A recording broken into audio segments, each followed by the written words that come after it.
Saudara, banjir di wilayah Jabodetabek mengakibatkan fasilitas hingga aktivitas warga lumpuh. Penyebab utama salah satunya yakni kurangnya resapan air juga hingga hujan lebat yang masih berpotensi jadi penyebab banjir. Lantas benarkah banjir yang terjadi di Jakarta merupakan banjir kiriman? Dan apakah tata ruang yang buruk menjadi penyebab utama masalah banjir? Pertanyaan selanjutnya, apa solusinya dan apa yang harus diperhatikan? Kita akan bahas bersama dengan sejumlah narasumber saya di pagi hari ini yang sudah hadir ke studio. Ada Deputi Eksternal dari Walhi Nasional, sudah ada Pak Mukri Friyatna. Selamat pagi, Assalamualaikum Pak Mukri. Waalaikumsalam, selamat pagi. Kabar baik ya? Alhamdulillah. Oke, kemudian melalui sambungan Zoom, ada Ahli Hidrologi Universitas Indonesia, ada Pak Ahmad Munir. Selamat pagi Pak Munir. Selamat pagi Mbak. Oke, kita masih membahas bagaimana peristiwa banjir yang melanda wilayah Jakarta, Bogor, Depok, Tangerang, dan juga Bekasi. Dan yang paling parah kita menjadi sorotan adalah wilayah Bekasi. Tapi sebelum ke wilayah Bekasi, saya ingin menyoroti betul apa yang dikatakan oleh Gubernur Jakarta, Pak Pramono Anung, yang mengatakan sebenarnya ini banjir kiriman dari wilayah lain, dari wilayah atas, dari wilayah Bogor, begitu. Benarkah demikian, Pak Munir?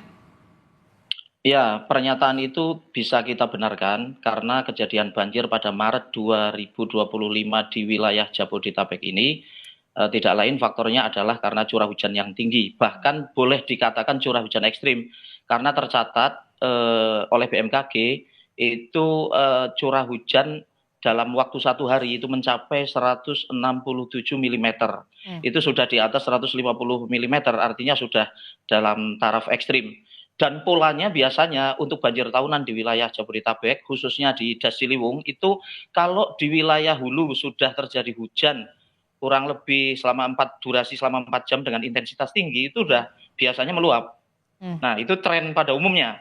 Nah, sedangkan untuk tren yang Maret 2025 ini ada yang menarik, karena banjir makin besar di Das Kali Bekasi, artinya pergerakannya bergeser ke wilayah timur nih. Dari wilayah Jabodetabek secara keseluruhan, ada 13 das yang mengalir di Jakarta, ada di wilayah barat das Cisadane, dan di wilayah timur ada Das Kali Bekasi. Oke, jadi memang karena intensitas hujan yang cukup lebat begitu di wilayah hulu, kemudian berarti kalau misalkan daerah hulu, dari hulunya ini sudah intensitas hujannya sudah lebat, begitu deras sekali selama 4 jam, sudah bisa dipastikan bahwa di daerah hilir seperti Jakarta, Depok, kemudian Bekasi ini sudah pasti meluap. Betul, apalagi pola curah hujan kemarin itu dalam sehari menyentuh 167 pada tanggal 2. Kemudian pada tanggal berikutnya itu lebih tinggi. BMKG mencatat lebih dari 200 mm.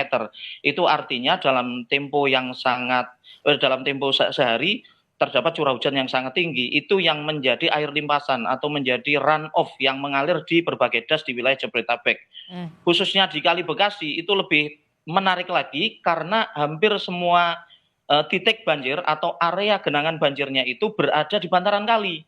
Mulai dari Cilangkap, Tapos, Kota Depok, kemudian ke bawah ada di Villa Nusa Indah, turun lagi ke bawah ada di Pondok Gede Permai, ya itu semuanya ada di bantaran kali hingga di dari Bekasi Selatan sampai Bekasi Utara. Ini yang perlu kita catat dengan sangat serius bahwa kondisi banjir ini tidak lain adalah banjir kiriman atau banjir luapan. Ya, kenapa bisa kita katakan begitu? Karena jelas kejadiannya muncul di wilayah-wilayah bantaran kali atau bantaran sungai. Itu khusus di Kali Bekasi. Sedangkan yang terjadi di Jakarta, khususnya di Kampung Pulo, Kampung Melayu, Jatinegara, itu udah tren tahunan itu.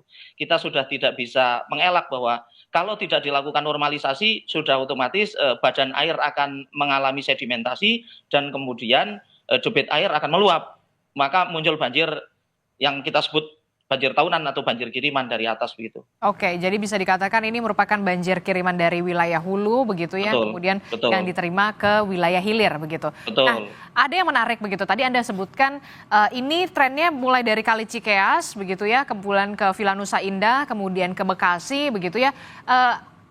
Apa yang berbeda begitu? Apakah ada sedimentasi yang yang berubah di sana atau kemudian daerah aliran sungai yang kemudian juga sudah dipadati, sekitarnya kanan kiri sudah dipadati oleh permukiman penduduk, atau seperti apa kemudian yang menyebabkan air ini mengalir tersendat begitu dan akhirnya meluap?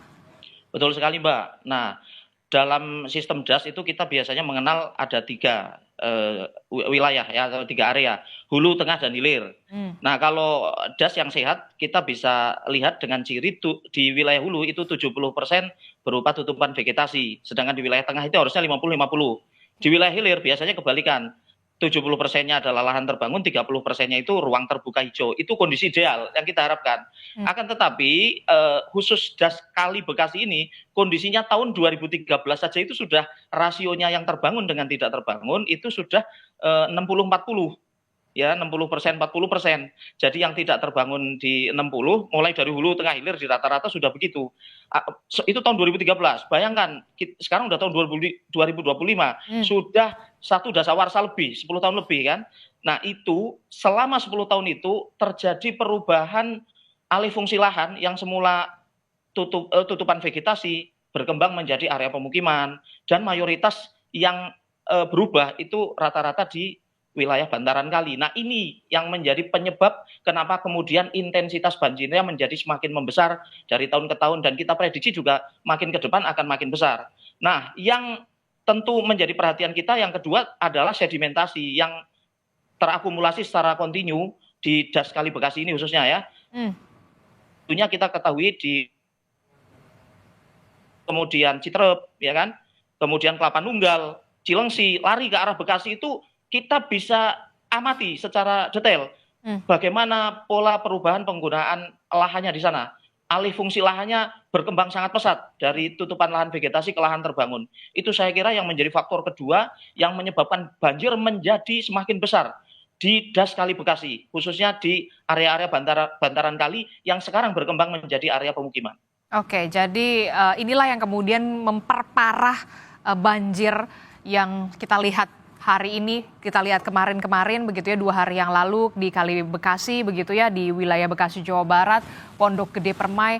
Ternyata menurut Anda daerah aliran sungai ini yang seharusnya dipenuhi dengan vegetasi begitu justru berubah fungsi menjadi permukiman begitu ya. Yes, Anda setuju dengan ini? Apa sebenarnya yang terjadi demikian? Karena memang alih fungsi lahan ini dari yang harusnya vegetasi sebelah kanan sebelah kiri aliran sungai ini, tapi kemudian sekarang sudah jadi permukiman penduduk. Ya, jadi kalau saya mau jelaskan ya, kalau kita bicaranya puncaknya dulu Bogor. Bogor itu kita bagi 3.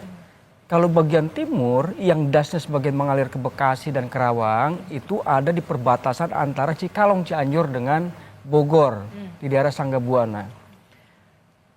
Di situ kalau kita mau lihat itu banyak sudah perbukitan yang dibabat, dipangkas, siang malam diambilin materialnya. Boleh kalau kita mulai dari Jonggol tuh ya, terus ke Cilengsi naik ke atas, persis perbatasan Cikalong itu bubar kanan kiri. Belum lagi di badan sungainya, ditambang tiap hari. Tiap hari bisa saya pastikan. Alhamdulillah saya 2 tahun bolak-balik sana ya. Saat itu kemudian kalau kita lihat ke bagian barat, mulai dari Ciseeng sampai ke arah Jasinga yang nanti larinya ke Cisadane, kalau misalnya ada wilayah Tangerang banjir juga mengalami hal serupa. Banyak pertambangan dan juga perkebunan sawit. Bagaimana dengan yang di tengah? Di tengah inilah yang kemudian aliran airnya itu lari ke DAS Ciliwung. Di situ bagian Ciawi gitu ya. Daerah yang tadi dibangun untuk Sungai Cibares yang untuk menampung dam baru ini ya. Lokasinya kalau bagian tengah itu rata-rata HGU yang nggak ada vegetasi. Vegetasinya itu jenisnya alang-alang. Boleh diperiksa gitu di sana itu. Banyak sekali. Jadi tipologi ini antara yang Bogor bagian barat, tengah dengan timur. Kalau barat dan timur itu hajur gara-gara pembangkasan bukit gitu ya. Kalau bagian tengah itu lahannya tanpa vegetasi kecuali vegetasi yang bernama alang-alang. Karena seharusnya di situ apa? HGU. Vegetasinya? Ya mestinya kan dia apa ya? Tanam tumbuh yang lain lah, pepohonan gitu supaya ada daerah serapan juga. Kalau ini enggak, hanya alang-alang. Alang-alang bisa dipastikan tuh luas sekali tempatnya dan kebanyakan pemiliknya orang yang ada punya orang Jakarta. Nah, bagaimana kemudian bagian tengahnya? Kalau selama ini kita sih pengen meluruskan ya. ada curah hujan misalnya tinggi, ya sekarang ini bisa terbantahkan. Mari kita periksa tentang jejak digitalnya. Jakarta itu di bawah 50 pun bisa kebanjiran. Jadi bukan lagi kita mempersoalkan besar atau kecilnya soal intensitas hujannya ya, frekuensi dan volumenya. Tapi sekarang ini bagaimana kita melihat pada pola pemanfaatan ruangnya itu pada bagian tengah, benar enggak nih kecukupan sebagaimana diatur dalam Undang-Undang Tata Ruang, bahwa 30% kawasan lindung, 30% setiap daerah harus punya 30% berupa kawasan lindung, termasuk 30% dalamnya adalah ruang terbuka hijau. Ada nggak seperti itu? Kenyataannya? Nah, kenyataannya ini kan kalau Jakarta sendiri ya nggak pernah beranjak nih angkanya dari angka 11%. 11%, Jauh ya. dari apa yang ditentukan oleh undang-undang. Nah, nggak pernah naik tuh. Nah, susah sekali dia naiknya. Susah. Adapun kemudian cara untuk meminimalisir dampak dan risiko banjir ini misalnya bikin sedotan, terus sodetan. Nah, sebetulnya sungai itu jangan disodet. Karena Tuhan tuh udah pinter lah ngatur kenapa harus bulak belok gitu. Dan jangan disodet, semakin dia disodet memudahkan air, tujuannya kan begitu ya. Padahal nggak begitu. Ada irama waktu yang dia kenapa diputar-putar sungai itu. Contoh laut kenapa harus datar? Kenapa airnya harus begini? Coba kalau seandainya airnya datar, ini kan asumsinya karena kiriman. Lah kalau kemudian airnya datar, nanti banyak nyamuk karena dia nggak bergerak. Jadi tempat buang sampah apa dan seterusnya. Maksud saya hal-hal seperti itu yang harus kita kikis gitu ya, harus kita keluarkan. Kita kembali kepada introspeksi sebagai pemerintah. Pertama terkait dengan hadirnya undang-undang PB, penanggulangan bencana itu kan untuk menjawab 3 hal. Yang satu adalah menjawab tentang kerentanan, yang kedua ancaman, yang ketiga risikonya. Ancamannya seperti apa? Kebijakan yang berisiko juga menghancurkan tata ruang misalnya. Contoh, dibolehkannya sebuah wilayah untuk ditambang atau digerus bukitnya. Asalkan. Padahal dalam tata ruangnya nggak boleh tuh kawasan hijau. Nah itu kan berarti sebuah ancaman. Ini yang mestinya nggak boleh. Kok bisa dapat izin? Nah kebanyakan seperti itu. Kalau kurang yakin saya anter lah. Kalau pengen tahu misalnya di mana tempat-tempatnya ya yang dibubar-bubarin tuh bisa saya unjukin. Nah yang kedua, ini yang menjadi presiden buruk terakhir ini sejak kemudian bisa kita sebut dinampikan lah setengahnya sejak terbitnya Undang-Undang 11 2020 tentang Cipta Kerja ini, bahwa tidak menjadi wajib lagi yang namanya kecukupan 30% dari total luas wilayah itu berupa kawasan lindung. Itu jadi soal. Jadi orang sekarang main serampangan. Instrumen pengendalian pencegahan kerusakan lingkungan juga demikian dianggap. Jadi 30% itu dinego ya? Lah, ketentuan di Undang-Undang Cipta Kerja seperti itu. Bahkan apalagi kalau untuk terkait dengan proyek strategis nasional ya, itu boleh dinomor 2-kan. Tentang tata ruang itu boleh hanya untuk proyek strategis nasional cukup sifatnya mendapatkan diskresi dari seorang menteri ATR, kepala BPN itu. Kalau dia terbentuk masalah tata ruang untuk kepentingan proyek PSN. Sampai sebegitunya. Maksud kami hal-hal yang bersifat keliru kebijakan ini ya dibalikin ulang. Karena kita contoh yang paling sederhana mencapai target luasan 20% ruang terbuka hijau yang wajib disediakan oleh pemerintah itu pun kita agak ngap-ngapan gitu ya. Apalagi sekarang dikendorin peraturannya. Dikendorin bahkan mulai dihilangkan lah peran fungsi terkait dengan Undang-Undang Penataan Ruang. Nah yang terakhir ingin kami sampaikan bahwa dalam konteks lagi-lagi ya Undang-Undang Hadir Penanggulangan Bencana itu adalah untuk menjawab risiko. Risikonya itu kalau tidak bisa dihilangkan adalah diminimalisir. Nah khusus dalam hal ini kita berharap pemerintah bagaimana memastikan para penyintas ini ya terpenuhi hak asasi manusianya. Karena namanya HAM itu tidak boleh dikurangi dalam situasi bencana sekalipun. Misalnya makan minumnya seperti apa. Kalau contoh tadi Ibu tadi bilang ini hanya di tahun 2025 ini menjadi rasa terparah gitu dibandingkan dengan sebelumnya. Yang terparah. Bisa jadi karena sebelumnya dia nggak pernah ngerasain. Yang dimaksud terparah itu memang kalau dibandingkan dengan luasan cakupan areanya, khusus DKI itu jauh dikalah dengan dibandingkan 2007, 2012 dan seterusnya. Ini lebih kecil. Termasuk juga yang kita soroti adalah berubah fungsi lahan daerah aliran sungai yang kemudian sekarang sudah kita lihat menjadi permukiman warga begitu ya. Betul. Nah kalau mau juga bukti empirisnya nih, ayo kita datang ke Ciliwung nih. Ciliwung itu contoh di Condet, kalau bantaran sungainya dibiarin tuh, hutannya dijaga, tempat kita ngopi berlatih di sana, dia banjir memang, tapi tergenang karena nggak merusak pemukiman yang lain. Karena memang ada ruangnya tuh, limpasan istilahnya. Dari dulu juga udah ada karena Ciliwung itu kan punya riwayat bagaimana dulu masyarakat dari Bogor itu kalau mengantar logistik pakai rakit. Rakit ya betul. Dan di situ ada parkiran-parkiran tuh di tempat-tempat di mana masyarakat bisa berinteraksi baik berniaga maupun sosial yang lainnya. Nah, kawasan-kawasan itu kalau kemudian dijaga ya alhamdulillah syukur nggak sampai melimpas ke pemukiman-pemukiman seperti yang ada di Condet. Itu bisa menjadi contoh, rujukan maksud jadi kami. contoh begitu ya. Bukan kemudian dengan betonisasi duitnya hilang, kemudian juga itu lama-lama ambruk bangunannya. Contohnya juga bisa ada di sana, bisa dilihat. Oke, kita sebenarnya sudah mencoba untuk mengundang pemerintah Provinsi Jawa Barat begitu ya untuk bisa bergabung berdialog bersama kita di pagi hari ini. Bagaimana kemudian untuk menemukan solusinya, identifikasi masalahnya seperti apa. Tapi kemudian masih belum menemukan jawaban sampai saat ini dari Pemprov Jawa Barat begitu ya. Kita juga masih menantikan supaya dari pihak pemerintah Provinsi Jawa Barat juga bisa bergabung di dialog kita di pagi hari ini. Tapi nanti kita juga akan membahas bagaimana upaya-upaya yang sudah dilakukan, baik itu oleh daerah hulu begitu ya, dan juga hilir, sudah berapa banyak upaya yang dilakukan dan seberapa signifikankah kemudian ini bisa mengurangi banjir. Nanti kita akan bahas, usai jeda kami akan kembali, tetaplah bersama kami dalam Sapa Indonesia Pagi.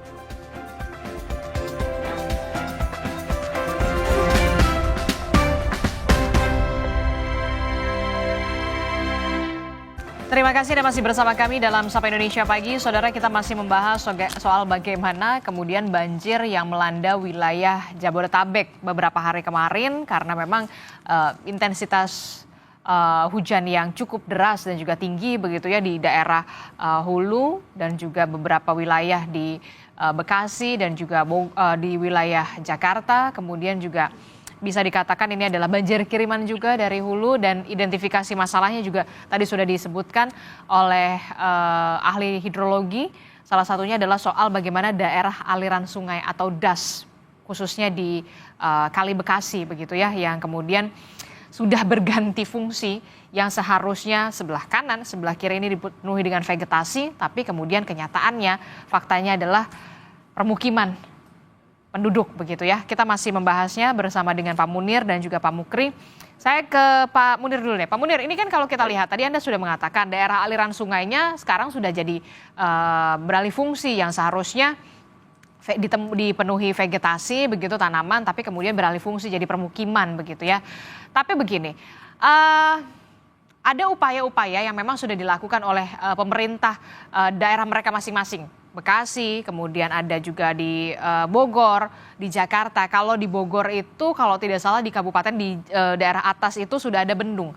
Ada bendung yang dibuat oleh pemerintah pusat, Kementerian PU. Ada 2 kalau tidak salah. Nah ini sudah informasinya sudah dioptimalkan fungsinya atau belum? Dan kalau memang sudah dioptimalkan, berapa persen bendung ini bisa meminimalisir air yang turun ke hilir?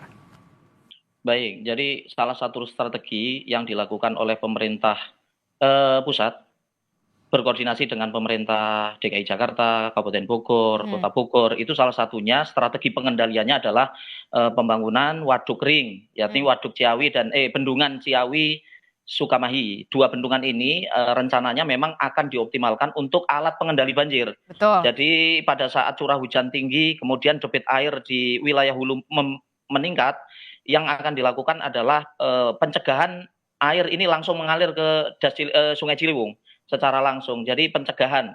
Jadi sifatnya ini mengendalikan supaya debit tidak meningkat. Tentu ini bisa efektif, alat pengendali ini bisa efektif sepanjang sistem manajemennya, kemudian pengoperasian bendungan kering ini juga dioptimalkan dari sisi teknisnya. Itu yang kita belum dapat informasi secara detail dari Kementerian PU khususnya yang mengelola bendungan kering ini. Kemudian ada strategi lain yang dilakukan oleh pemerintah, yakni ingin membangun sodetan Ciliwung Cisadane. Usahanya adalah untuk memindahkan debit aliran yang ada dari aliran Ciliwung sebagian ke wilayah Cisadane, ke wilayah barat. Itu untuk mengurangi debit. Tapi lagi-lagi strategi ini adalah upaya secara teknis. Artinya upaya ini bisa dilakukan sepanjang sistem manajemennya betul-betul akurat, ya kan? Berdasarkan data perhitungan debit di wilayah hulu dan kemudian bagaimana mekanisme pengendaliannya supaya air tidak sampai ke wilayah hilir dalam waktu tertentu. Itu optimalisasinya. Nah, sedangkan yang terjadi saat ini adalah kita sama-sama tahu di Das Ciliwung khususnya, Sungai Ciliwung pada era Pak Anies itu tidak dilakukan normalisasi, yang dilakukan adalah naturalisasi. Itu maknanya badan air yang seharusnya mampu menampung debit air dalam jumlah yang cukup, itu mengalami pengurangan. Karena sedimentasi itu pasti tidak mungkin dicegah karena di hulu terjadi erosi. Mengingat alih fungsi lahan di wilayah hulu juga terus terjadi seperti tadi yang dikatakan dari Wali, ya kan? Di atas bahkan kalau di Das Kali Bekasi itu daerah tambang, di atas itu di wilayah Citerep ada tambang batu gamping untuk semen, dan itu melingkupi area yang cukup luas. Saya kira hasil sedimentasinya yang mengendap di wilayah hilir juga tentu sangat tinggi. Itulah yang menjadi salah satu faktor kenapa badan airnya mengalami penyempitan. Badan airnya mengalami penurunan kemampuan untuk mengalirkan sejumlah air dengan debit tertentu. Seperti diketahui, curah hujan kali ini kan belum termasuk yang lebih besar dibanding tahun 2020 dikatakan oleh BMKG. Artinya harusnya dengan debit yang sama tidak terjadi masalah sepanjang air dapat mengalir ke wilayah hilir, ke Laut Utara Jawa itu dengan aman. Namun kita tidak bisa memastikan karena sedimentasi yang banyak ini apa yang sudah dilakukan secara teknis oleh pemerintah provinsi daerah khusus Jakarta dan juga pemerintah Kota Bekasi maupun Kabupaten Bekasi berkaitan dengan sungai-sungai yang terus mengalami sedimentasi ini. Nah, ini kan semakin mendukung kalau banjir yang terjadi tahun ini salah satu faktornya adalah akibat dari tidak adanya dilakukan pencegahan banjir menggunakan normalisasi sungai secara kontinu. Dalam rangka apa? Dalam rangka untuk terus menormalisasi sungai agar debit yang mampu ditampung oleh badan sungai itu selalu sesuai. Kurang lebih begitu. Jadi tadi Anda menyebutkan istilahnya gini, normalisasi sama naturalisasi. Nah, sebenarnya apa perbedaannya normalisasi dan juga naturalisasi, dan yang seharusnya dilakukan oleh pemerintah Provinsi Jawa Barat, pemerintah Provinsi daerah khusus Jakarta ini normalisasi atau naturalisasi? Nah, karena fakta wilayahnya saat ini itu alih fungsi lahannya dalam 3 dasawarsa terakhir itu sudah sangat masif. Artinya bantaran-bantaran sungai, sempadan sungai sudah hampir mayoritas terbangun. Kalau kita lihat peta aktualnya maupun data citra saat ini, itu sudah hampir semua bantaran kali di wilayah Jakarta dan Bekasi ini mayoritas sudah pemukiman atau area terbangun lain seperti ruko, ya kan, gudang-gudang, atau juga komplek perbelanjaan seperti mall yang Mega Bekasi itu kan lokasinya tidak jauh dari Kali Bekasi. Maknanya naturalisasi itu dengan fakta wilayah yang sudah berupa lahan terbangun ya harus dikeruk. Kenapa harus dikeruk? Karena untuk meningkatkan kapasitas badan sungai dalam rangka menampung debit aliran dari hulu supaya bisa mengalir dengan normal begitu. Sedangkan konsep naturalisasi itu akan berjalan dengan baik manakala daerah sekeliling sungai atau daerah sempadan sungai, kiri kanan sungai itu masih berupa lahan alami. Itu dinaturalkan secara geomorfologi. Biasanya daerah hilir itu berbentuk meander dan itu pasti ada flood plain, ada dataran banjir. Nah, dataran banjir ini kita bisa naturalisasi dengan tidak dibangun, artinya didiamkan seperti apa adanya, itu tidak masalah. Konsep naturalisasi untuk diterapkan di wilayah Kota Jakarta maupun di wilayah Bekasi saat ini dengan fakta wilayahnya sudah berupa lahan terbangun, menurut saya menjadi tidak sesuai. Menurut saya, jadi yang harus dilakukan memang secara kontinu dilakukan normalisasi dalam jangka pendek sebagai upaya pencegahan banjir secara teknis. Sedangkan pencegahan banjir secara ekologis, saya setuju dengan dari pihak Wali tadi, harus terus melakukan reboisasi, harus terus melakukan penanaman pohon, melakukan upaya pengendalian pemanfaatan ruang menggunakan instrumen kebijakan rencana tata ruang yang sudah ditetapkan oleh pemerintah. Itu alat-alat yang bisa digunakan untuk mengefektifkan agar alih fungsi lahan tidak berlangsung secara masif. Bisa kita rem, pemerintah bisa mengerem pemanfaatan fungsi lahan untuk pencegahan banjir melalui instrumen rencana tata ruang wilayah. Saya Oke, kira itu. jadi kalau melihat fakta lapangannya untuk di wilayah Jakarta dan juga Bekasi sudah tidak bisa lagi untuk naturalisasi begitu ya, karena kanan saya kira kirinya kurang tepat. sudah dipenuhi permukiman penduduk Lahan begitu ya, terbangun, ya lahan terbangun. Betul. dan harus segera dilakukan normalisasi ya, Ya, normalisasi secara teknis. normalisasi secara teknis harus dilakukan pengerukan. Oke, Anda setuju? Pak Mukri, dengan normalisasi secara teknis yang dilakukan, harus segera dilakukan oleh Pemprov DKJ dan juga Jawa Barat untuk bisa kemudian upaya dilakukan untuk supaya tidak lagi banjir lah. Ya. Nggak bosan-bosan ini ya, 5 tahun sekali banjir. Nah ini kan kalau mumpung masih tahun 2025 ya, biasanya kan per 5 tahun sekali itu tata ruang itu direvisi atau ditinjau kembali atau ditinjau ulang. Nah satu sebetulnya yang harus dilakukan oleh Pemda DKI itu ya adalah, dan Pemda-Pemda yang lain di Jawa Barat, untuk memastikan berapa batas kemampuan untuk menambah kecukupan ruang terbuka hijau sebagai mandat juga Undang-Undang Tata Ruang. Ruang terbuka hijau harus dimaksimalkan lagi. Yang kedua, bagi kawasan-kawasan daerah-daerah yang secara prinsipal, secara teknis ya, misalnya itu memang udah disebut daerah langganan seperti di daerah mana tadi? Kampung Pulo, Kebun ya, Kampung Pulo. itu udah nggak bisa lagi. Bila ada seperti itu lagi, diungsiin nggak mungkin. Maka secara teknis yang mungkin diubah adalah satu tentang strukturnya. Nggak bisa juga, maksudnya diubah struktur itu mungkin nggak dengan cara panggung misalnya. Ternyata misalnya nggak bisa. Maka yang harus dilakukan adalah bersahabat dengan ancaman. Apa bersahabat dengan ancaman itu? Ya beradaptasi merekanya. Jadi ketika air datang itu nggak jadi soal, karena yang disebut bencana itu adalah terganggunya secara serius keberfungsian sosial masyarakat. Sepanjang mereka nggak ngapa-ngapain, malah bisa ngopi misalnya di tempat itu nggak disebut bencana. Itu prinsip dari disebut bencana. Maka ya tadi, kalau kemudian direlokasi juga tidak memungkinkan, secara teknis memungkinkan, ajak mereka untuk beradaptasi. Caranya? Cara yang paling mudah seperti itu. Ya apa? Bantulah oleh pemerintah infrastruktur yang diperlukan. Umpama biar mereka nyaman, ya satu siapkan perahu, kalau parkir. Contoh tuh, orang-orang yang ada di Kalsel, yang mak-mak kalau dagang tuh kan ada tuh ya, di Palembang biasa aja kok dengan air. Nggak ada soal. Tapi butuh waktu untuk sampai mereka bisa beradaptasi itu. Kalau seandainya beberapa hal teknis tadi nggak bisa diambil ya, maka ya ajak masyarakat untuk beradaptasi. Kalau tidak bisa deadlock untuk relokasi.